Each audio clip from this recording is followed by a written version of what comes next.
नमस्कार दोस्तों, स्वागत है अपनी YouTube channel top trending GK में। दोस्तों आज जो आपके आरआरबी एमआई यानी railway ministerial and isolated category का एग्जाम कंडक्ट हुआ है 15 दिसंबर को।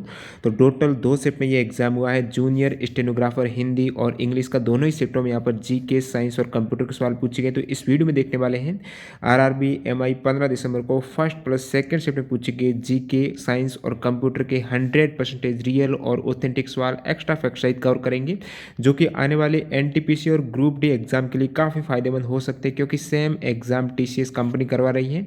इसकी पीडीएफ फाइल आपको जल्दी हमारे टेलीग्राम चैनल पर मिल जाएगी, जिसकी लिंक डिस्क्रिप्शन बॉक्स में है, तो उससे ज़रूर जुड़ जाइएगा।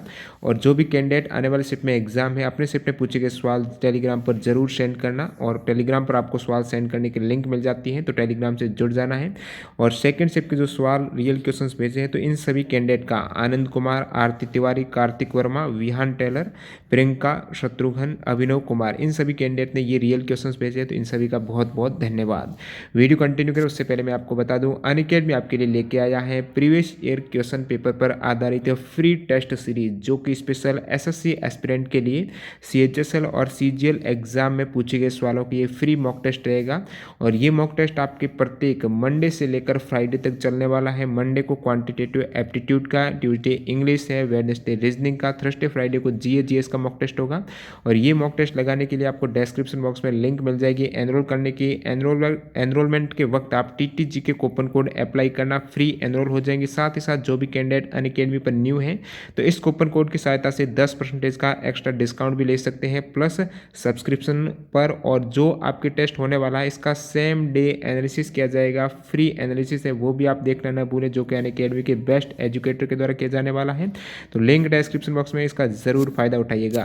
तो चलिए कंटिन्यू कर लेते हैं। सबसे पहले देख लेते हैं आज 15 दिसंबर के सेकेंड शिफ्ट में जो जूनियर स्टेनोग्राफर हिंदी का एग्जाम था, इस शिफ्ट में पूछे गए जो जीके और साइंस के सवाल हैं, इनका क्या एग्जैक्ट आंसर रहने वाला है। उसके बाद देखेंगे प्रथम पारी में पूछे गए क्वेश्चंस।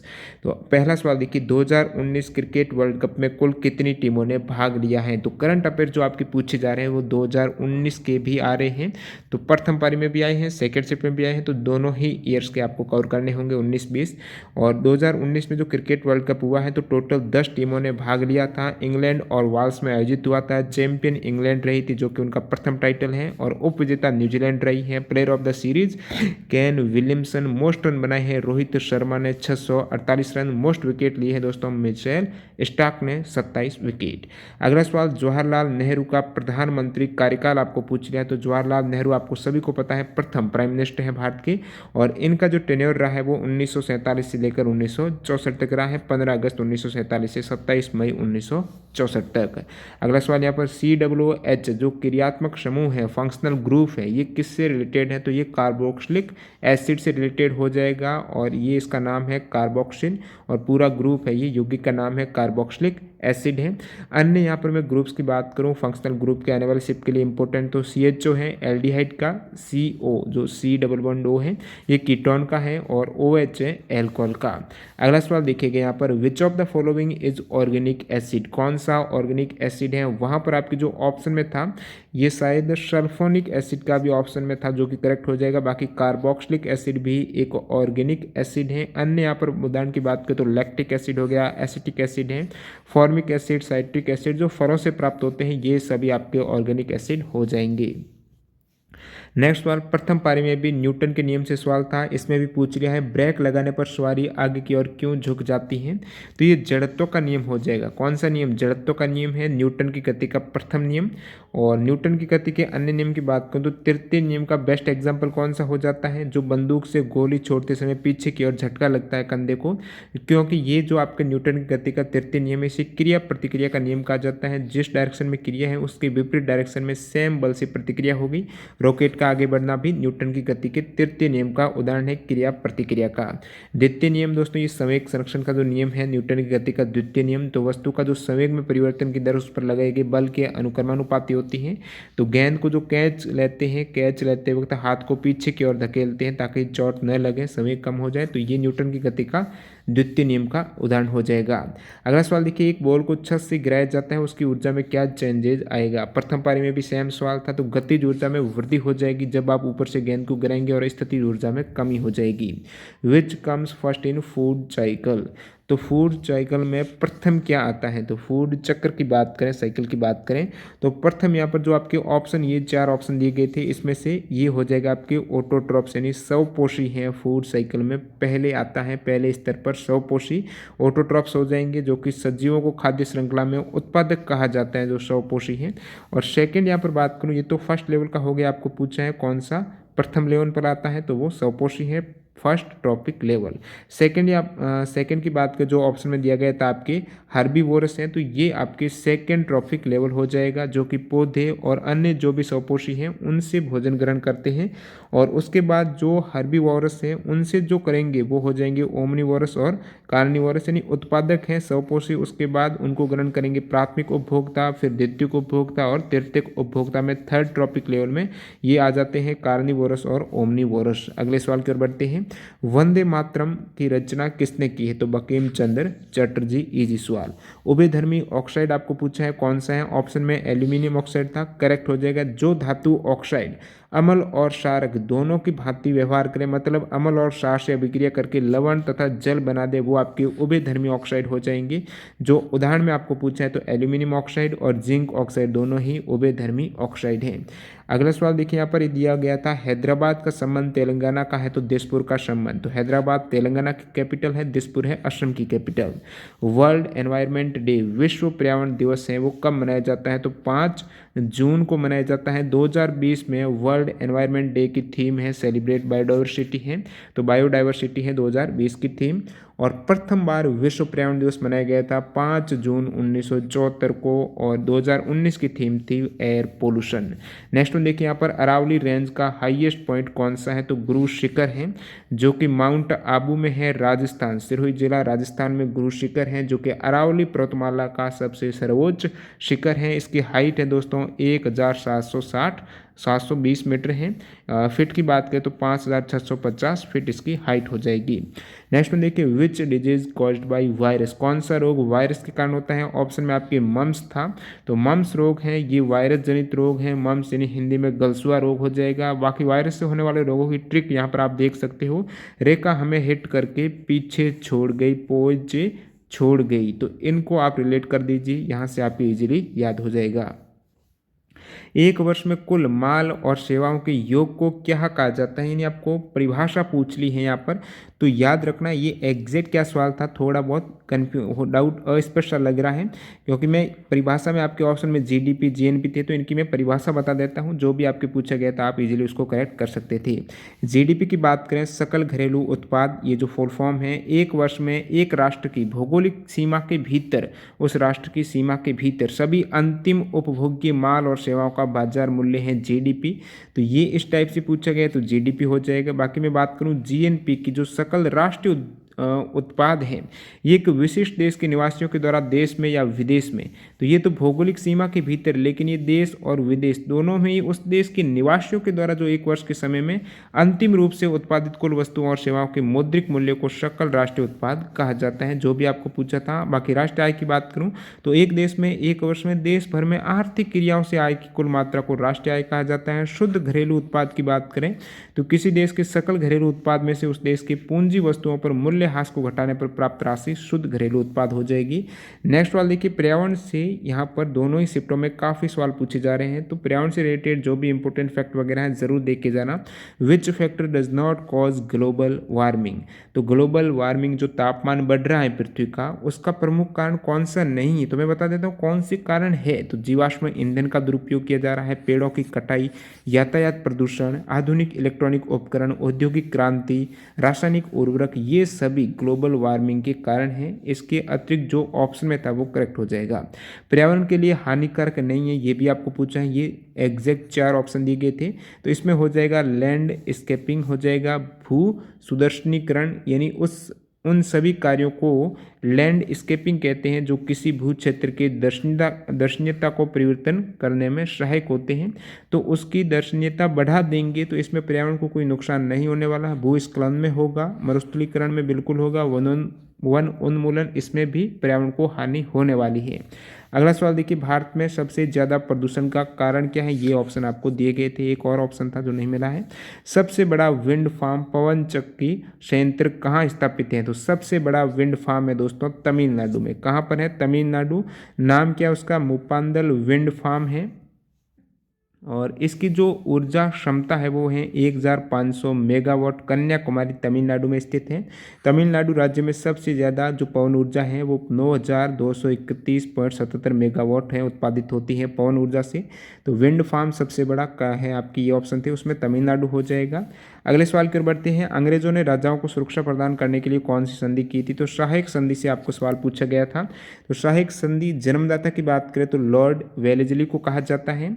एक प्रकार की मैत्री संधि थी। लॉर्ड वेलेस्ली जो गवर्नर जनरल थे 1798 से 1805 के बीच में, तो इन्होंने भारत के देशी राज्यों से संबंध स्थापित करने के लिए सहायक संधि की थी। और 1798 में भारत में सहायक संधि को स्वीकार करने वाला पहला शासक हैदराबाद का निजाम था। तो ये सहायक संधि से आपके स्क्रिप्ट में पूछा हुआ सवाल है। श्रीलंका क्या है? इस टाइप से पूछा गया था कि भारत प्रायद्वीप है, भारत क्या है? प्रायद्वीप है। तो श्रीलंका क्या है? तो श्रीलंका, आई थिंक ये रीजनिंग से होगा। श्रीलंका की बात करें, नहीं आज रीजनिंग का था ही नहीं शायद। श्रीलंका है, ये आइलैंड है इंडियन ओशियन। श्रीलंका है, आइलैंड हो जाएगा, द्वीप हो जाएगा हिंद महासागर का। बाकी यहाँ पर प्रायद्वीप भारत की बात करें तो प्रायद्वीप होता क्या? मतलब वे भूभाग जिनके तीन तरफ जल तथा एक और स्थल होता है वो आपके प्रायद्वीप हो जाएंगे। और द्वीप का आपको पूछा है, श्रीलंका एक द्वीप है, चारों ओर जल का विस्तार है। तो भारत एक प्रायद्वीप है जिनके तीन तरफ जल है, एक और स्थल से कनेक्ट है। अगला सवाल देखिए, किस फेस्टिवल को, इस सवाल में थोड़ा डाउट है किस टाइप से पूछा गया है। यदि 2019 का Guinness book of world record का पूछा गया है तो आंसर तो दोनों की केस में आपकी कुंभ मेला ही होने वाला है। लेकिन बाद में स्टूडेंट ने कंफर्म किया कि यूनेस्को ने 2017 में किस मेले को मानवता की अमूर्त सांस्कृतिक धरोहर में शामिल किया है, तो वो कुंभ मेला हो जाएगा। बाकी इस टाइप से यदि पूछा गया, आप कमेंट करके बताना जिन भी कैंडिडेट का था सेकंड शिफ्ट में, कि 2019 Guinness book of world record में शामिल किया गया फेस्टिवल या फिर मेला कौन सा है।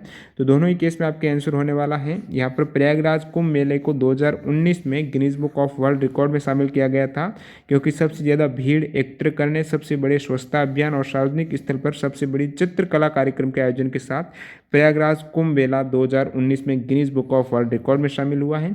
यदि सवाल यूनेस्को से पूछा गया है कि यूनेस्को ने कौन से मेले को शामिल किया है अपने अमूर्त सांस्कृतिक धरोहर में, तो वो हो जाएगा कुंभ मेला, जो कि 7 दिसंबर 2017 को किया था।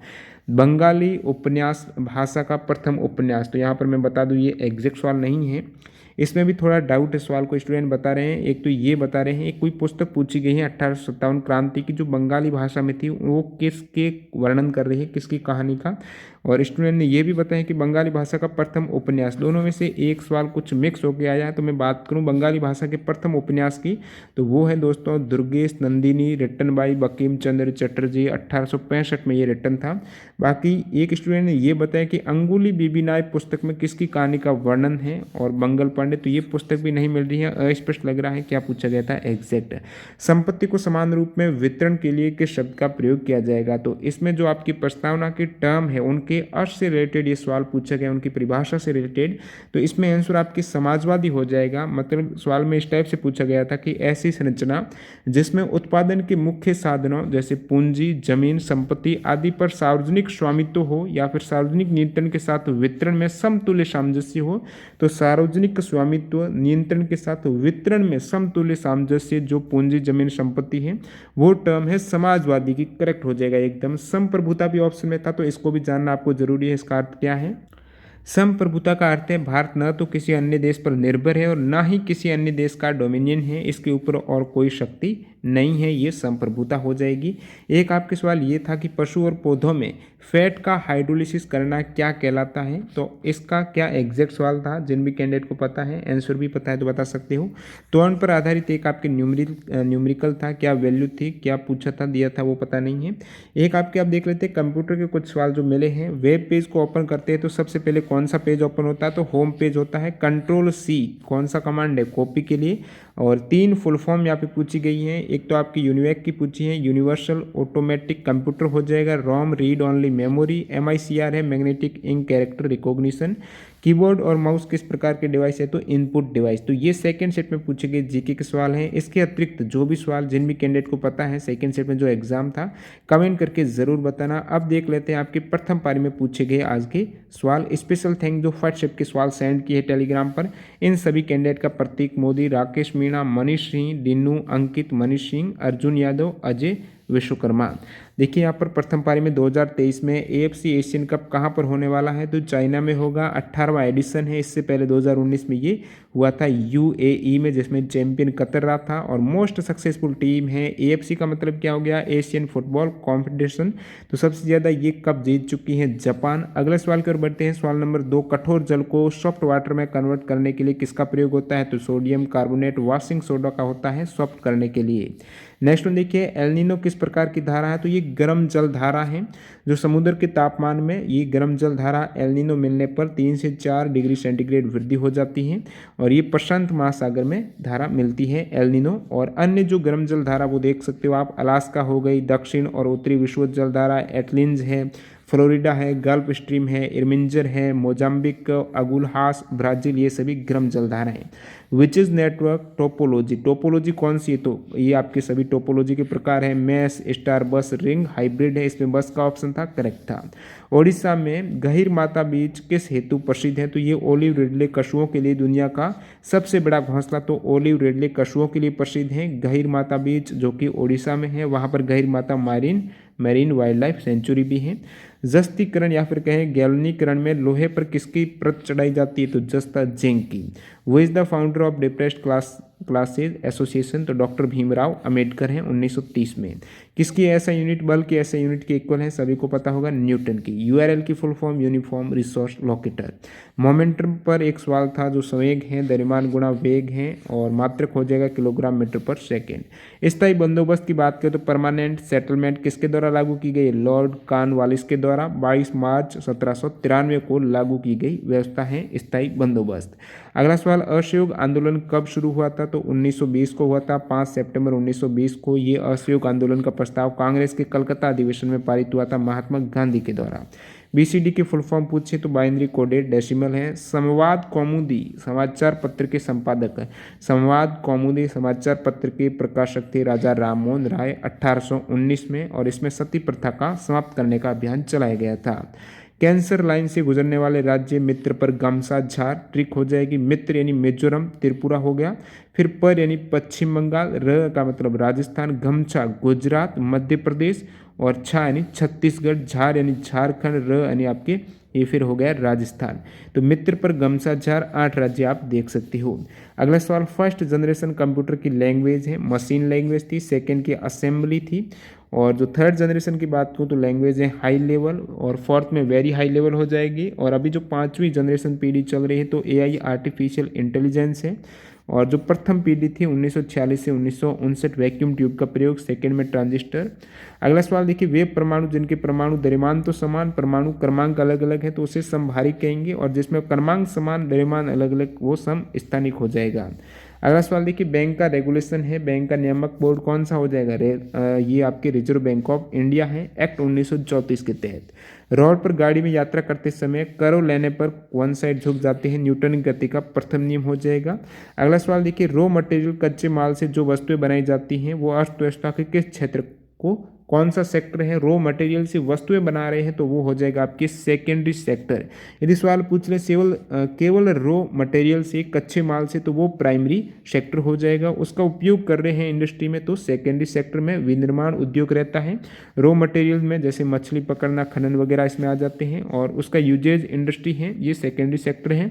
तृतीयक क्षेत्र में सेवा क्षेत्र है जो उसका ट्रांसपोर्ट वगैरह करेंगे, परिवहन, बैंकिंग, बीमा और व्यापार। गर्म और ठंडे जल से क्या विलय नहीं होगा? जिंक नहीं होगा, आयरन नहीं होगा, एल्यूमिनियम नहीं होगा। दिल्ली में लाल किले के आज़ादी के भूले बिसरे दीवानों की याद में एक संग्रहालय बनाया गया है, उसका नाम क्या है? 6 मार्च 2019 से करंट अफेयर्स उठ गया है। यहाँ पर आज़ादी के दीवाने संग्रहालय है, 5वां संग्रहालय है लाल किले का। इससे पहले ये सभी संग्रहालय थे और मैं बात करूं दिल्ली के इंडिया गेट में कौन सा संग्रहालय है, तो वो आपके वॉर मेमोरियल बनाए गए हैं, राष्ट्रीय समर स्मारक जो कि समर्पित हुआ देश को 25 फरवरी 2019 को। कौन सी मेट्रो है जो अपशिष्ट है, वेस्ट टू एनर्जी पावर से चलने वाली भारत का प्रथम प्रोजेक्ट है, तो ये दिल्ली मेट्रो रेलवे कॉर्पोरेशन है। ये भी करंट अफेयर्स का सवाल। किस रोग का टीका नहीं लगाया जाता है, तो आपकी हाथीपांव हो जाएगा जो ऑप्शन में था। अगर कोई वस्तु स्वतंत्र रूप से गिरती है, तो सेम सवाल यहाँ पर जो सेकंड शिफ्ट में था, तो गतिज ऊर्जा बढ़ेगी, स्थितिज ऊर्जा में कमी आएगी। सबसे ज़्यादा थोरियम का उत्पादन है केरल में है, यूरेनियम का सबसे ज़्यादा आंध्रा में है, मैंगनीज क्रोमाइट निकल बॉक्साइट का सबसे ज़्यादा उड़ीसा में। सबसे ज़्यादा स्टोरेज क्षमता इकाई किसकी है, तो आप कह सकते हो यहाँ पर ये हो जाएगा पेटाबाइट है। इस प्रकार ये दो टोटल क्रम रहता है, आरोही क्रम बढ़ता क्रम। तो इसमें देखिए आप केबी, उसके बाद एमबी, फिर जीबी बड़ा, टीबी, पीबी के बाद एक्साबाइट, जेटाबाइट, फिर योटाबाइट। एमएस एक्सेल में क्या होता है, रो और कॉलम होते हैं। एक आपके ये भी सवाल था कि केरला से रिलेटेड क्वेश्चन था, जिसमें था कि रेत में कौन सा एलिमेंट ज़्यादा पाए जाते हैं। तो इसमें एग्जैक्ट क्या ऑप्शन थे वो भी आप कमेंट करके बता सकते हो, जिनका भी प्रथम पारी में था। तो प्रथम प्लस सेकंड शिफ्ट में पूछेगी यहाँ पर 60 प्लस सवाल मैंने एक्स्ट्रा फैक्ट साइज बता दी है, जो कि आने वाले शिफ्ट रेलवे, एनटीपीसी या फिर ग्रुप डी एग्जाम के लिए भी काफ़ी इंपॉर्टेंट रहने वाला है। पीडीएफ जल्दी मैं टेलीग्राम चैनल पर अवेलेबल करा दूंगा, तो उससे जरूर जुड़ जाना। धन्यवाद।